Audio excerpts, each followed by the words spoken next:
Alright, hello everyone, my name is Shep, welcome back to the Witcher Circus, and today I am playing with wackiness incarnate. I am playing with a vestal in position 1, a plague doctor in position 2, and a hellion in position 4.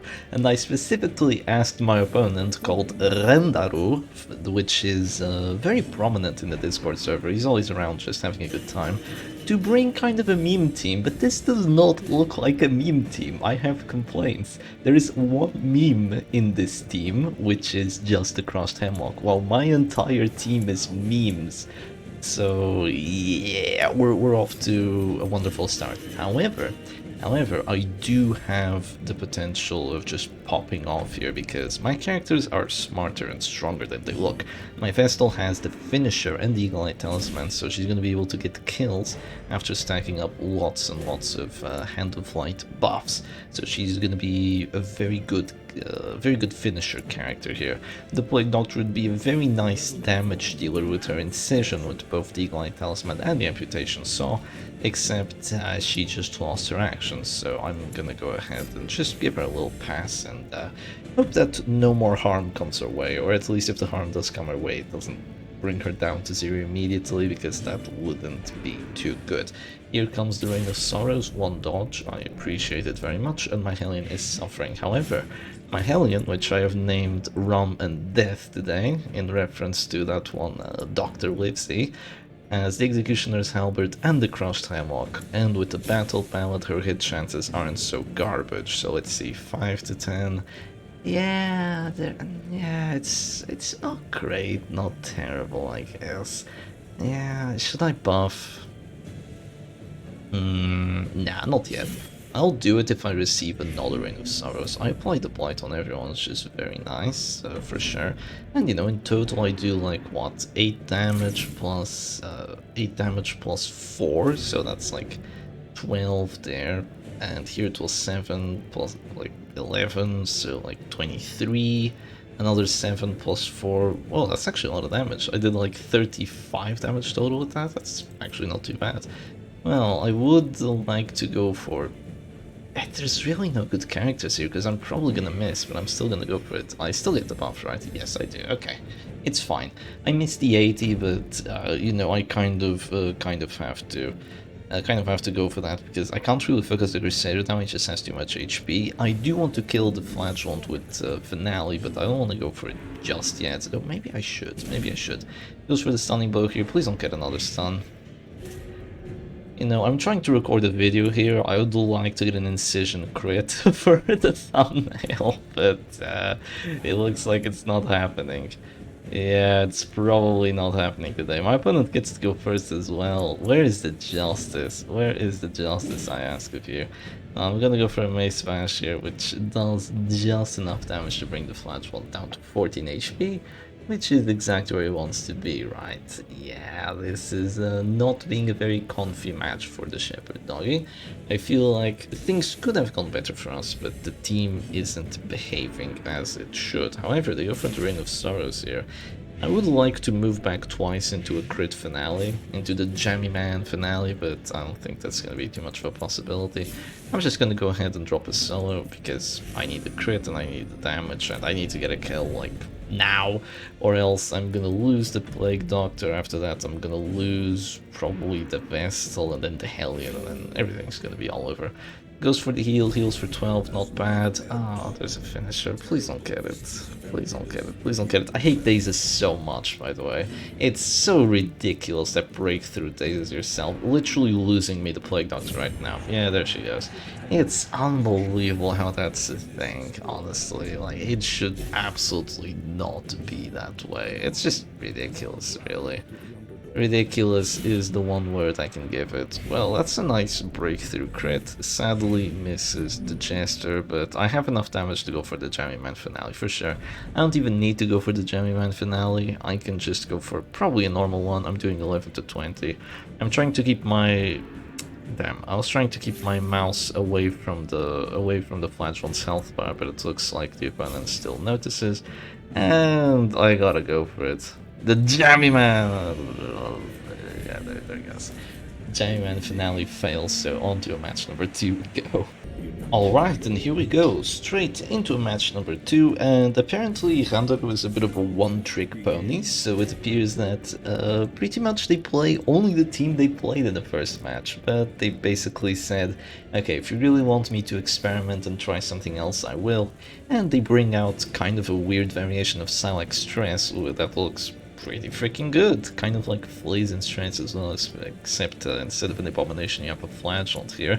So definitely not a bad team whatsoever for someone that says they'll pick something that they're not too familiar with or that they don't know how to play. But I guess by watching other people do stuff, you will eventually learn. Now they start off with the Zealous here, which hurts pretty freaking bad, but hopefully we can try countering it somehow. I did get to go first this time around, which I'm very happy about. These debuffs are gonna crush me, by the way. Okay, no, there's no crush. I thought this was crush.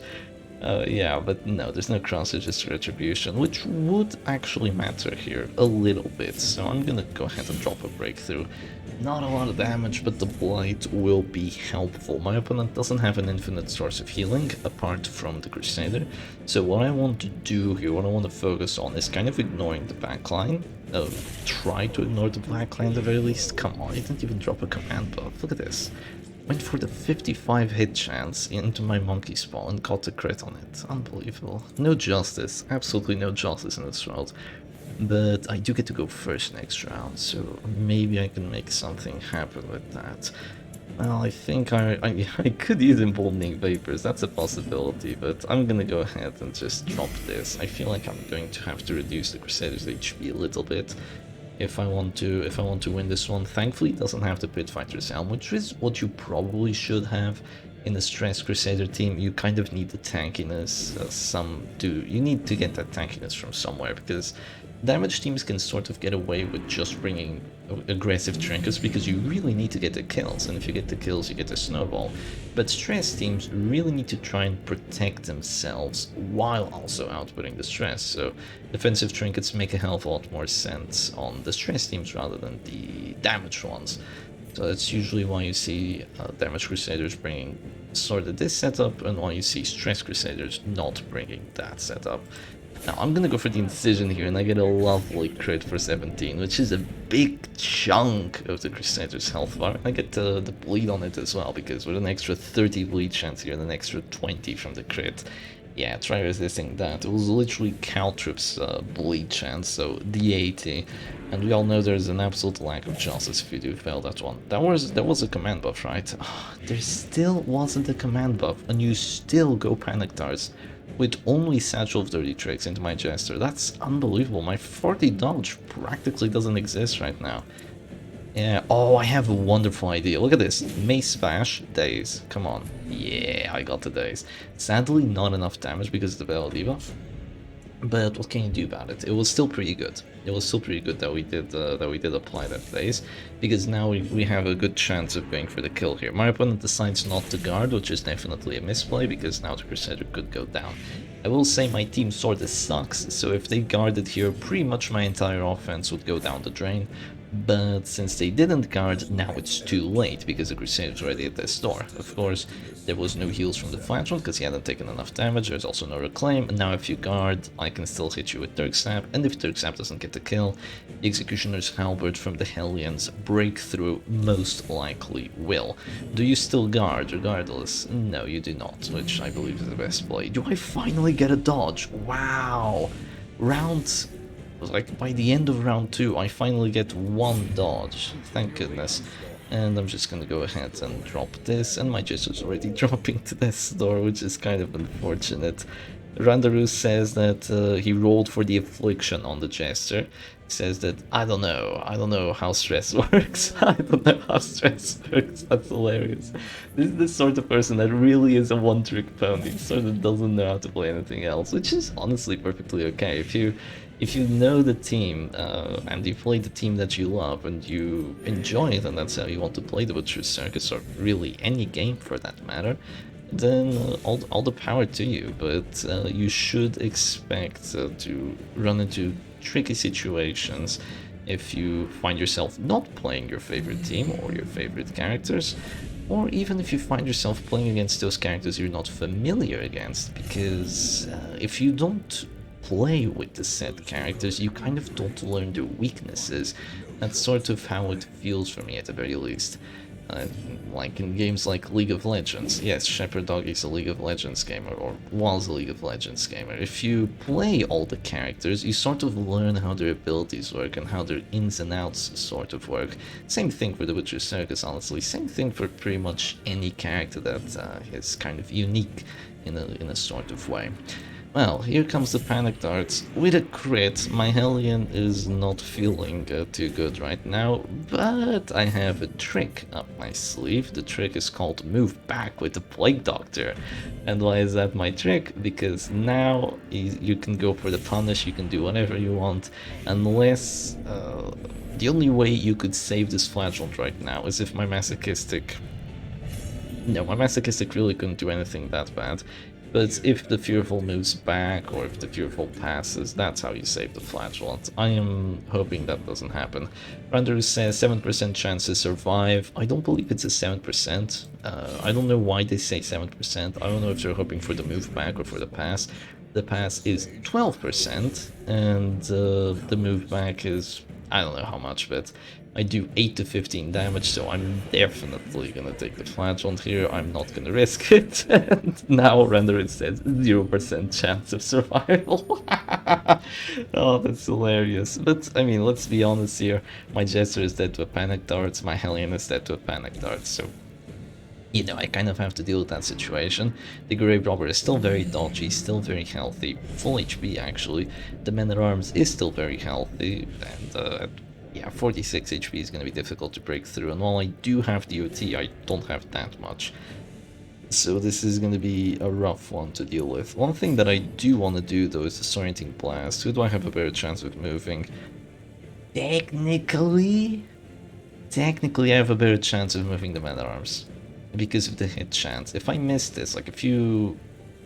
Yeah, if you don't consider that, like if you take the 10% here and add it on there, it's a 93.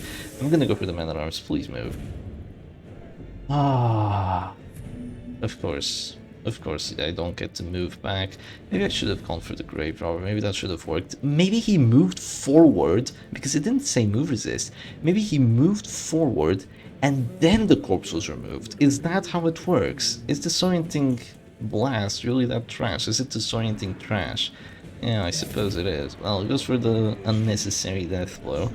And, oh god, here comes another affliction.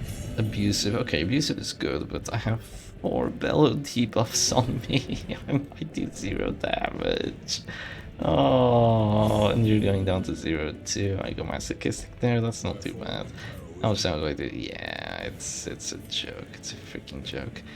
I have a little bit of more damage over there. I think I should try to focus the Grave Robber down, because she's definitely the most important character here. If I can take her out, I might be able to win this. But yeah, taking her out is easier said than done. 68 hit chance, what about this? 78. The damage difference, it's technically much better to go for the bleed here. I'm gonna try it. Oh. Why does this ability suck so hard? 80 accuracy, 80! The bleed isn't even good! Why is the ability the way it is? Why do you get the crits that you get? Ah, oh, this game, still 42 dodge on her. Please don't, that doesn't change too much actually. But yeah, I'm gonna go for this now. The problem here is that if they decide to guard, I mean, what can I do, right? Normally, I do bolster. Round 5 bolster with just 2 characters left. That's hilarious. Normally, your opponent would have some sort of way of breaking the guard, either with stuns or with guard break, but this team is so well optimized that if this Man-at-Arms here tries to guard or thinks about guarding, I will basically lose my life after that. So yeah, let's hopefully not make that happen. I'm gonna go for the Hand of Light here first to keep stacking up my damage buffs, and also because I know this is a finisher character, I know. But the reason I go for this is because the man-at-arms is obviously going to guard, so I'm never going to be able to use the finisher anyway, and if I want to kill the man-at-arms, it's way better if I use the incision rather than using the bonk, which at this point probably does a good amount of damage. But against 65 prot, yeah, it's not doing more than 6 to 10, which is good, but getting the bleed is obviously a lot better. Goes for that, gets the riposte on it. The riposte is up and running. I do have Divine Comfort though, let's be honest, like, it's not gonna work. It's not gonna do me too much good.